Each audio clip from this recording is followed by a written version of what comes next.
Hello guys, nandito na naman ako at ito pag-usapan lang natin itong napanood kong press con na naman. Press con na naman itong si anong pangalan nito? Attorney Balingod, no? Parang ngayon lang uli ito umultaw. Isang supporter ni Fentaboy, isang didilis. Itong si Balingod. At ito may press con na naman. At may mga kasama pa raw siyang mga retired Marines at nagpapatunay patungkol sa mga mali-maletang delivery daw. Ito raw yung mga na-involve. Gawa-gawa kwento na naman. What the heck talaga naman, no? Siyempre, ang ini-implicate nila rito, walang iba kundi si Kong Martin Romualdez. At siyempre, idadawit rin nila si PBBM. Itong mga bobo naman, kabubuan na itong mga ito, kung yan ba naman ay ginawa ninyo nung naghahain ng impeachment itong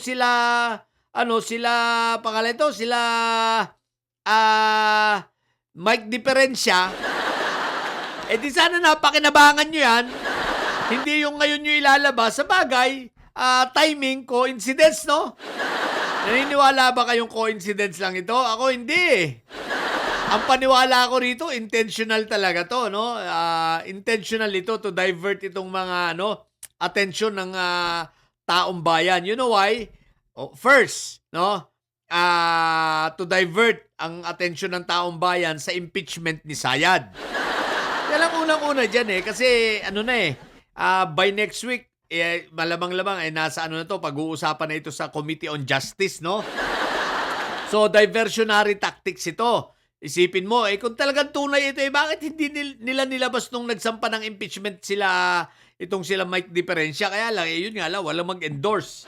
Di sana ito, kung tunay ito, matibay na ebidensya ito, itong lahat ng ito, pasusumpain ito, di ba? Gagawa itong mga ito ng sinumpaang salaysay, di ba? Ang problema, hindi nila nagawa. Ibig sabihin, bakit ngayon lang? Kasi nga, intentional, at ito ay gagawin nila para i-divert ang mga issues, no? Lalo na ang impeachment. Pangalawa, una yung impeachment. Pangalawa, itong sa ICC, di ba? Para mawala ang atensyon ng tao dahil talagang lugmok na lugmok sila sa ICC. At kitang-kita na talagang wala silang pupuntahan doon. Shoot sa Valdez si Fentaboy. Ang pangatlo, para i-divert, alam nyo kung kasi yung pagsasalita ni Sayad na sabi niya itatakbo siyang presidente, ang bilis na laos. Ang bilis na laos. Di ba? Kumbaga, kakabanat pa lang, laos na agad. What the heck? So, ito, mga para i-divert lang, Kasi kung tunay ito, bakit ngayon lang? Di sana isinama man na sa impeachment. Pangalawa, mga mukha bang retiradong sundalo talaga itong mga di ba? Di ba? Ang gawin nyo, magdemanda kayo, gawa kayo ng affidavit. Idemanda nyo kung tunay. O, di ba? Bakit? Ang congressman ba immune sa demanda? Hindi naman So, kung tunay yan, magdemanda kayo, gawin ninyo. At patunayan nyo sa korte. O, dami nyong witness. What the heck? Very obvious ang galawan. Galawang bulok.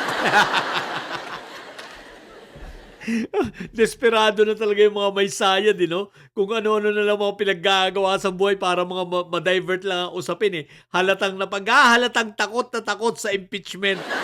Okay? So, yun lang. Wala itong mga ito. Kalokohan itong mga ito. Si Baligod pala, wala namang moral integrity. Sige na, sa mga bobong didilis yan at may sayad na ang tatay nyo ay karton, manatili kayo mga bobo at may sayad sapagkat ang may sayad ay laging high blood. Bye!